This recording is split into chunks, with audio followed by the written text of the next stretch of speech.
পহেলা বৈশাখ উপলক্ষে ঢাকা বিশ্ববিদ্যালয়ের চারুকলা অনুষদ প্রাঙ্গণ থেকে শুরু হওয়া বর্ণাঢ্য বর্ষবরণ আনন্দ শোভাযাত্রা র্যালি শেষ হয়েছে। সকাল ৯টায় শুরু হয়ে 10টা 30 চারুকলা অনুষদের সামনে এসে শেষ হয়ে যায়। নববর্ষের ঐক্যতান ফ্যাসিবাদের অবসান প্রতিপাদ্য আয়োজিত এই শোভাযাত্রা নেতৃত্ব দেন ঢাকা বিশ্ববিদ্যালয়ের উপাচার্য অধ্যাপক ডক্টর নিয়াজ আহমেদ খান। শোভাযাত্রাটি চারুকলা অনুষদের সামনে থেকে শুরু হয়ে শাহবাগ মোড়, টিএসসি মোড়, শহীদ মিনার, শারীরিক শিক্ষা কেন্দ্র এবং দোয়েল চত্বর হয়ে বাংলা একাডেমির সামনে রাস্তা দিয়ে আবারও চারুকলা অনুষদে গিয়ে শেষ হয়।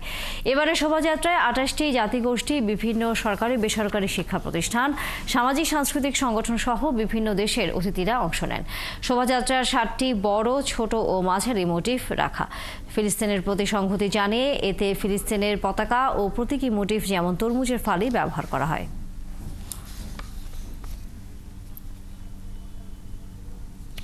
আমার বয়স 78, তবু আমি ঘরে থাকি নাই, আমি চলে আসছি আমার প্রাণের এই উৎসবে অংশগ্রহণ করার জন্য। We like it very much.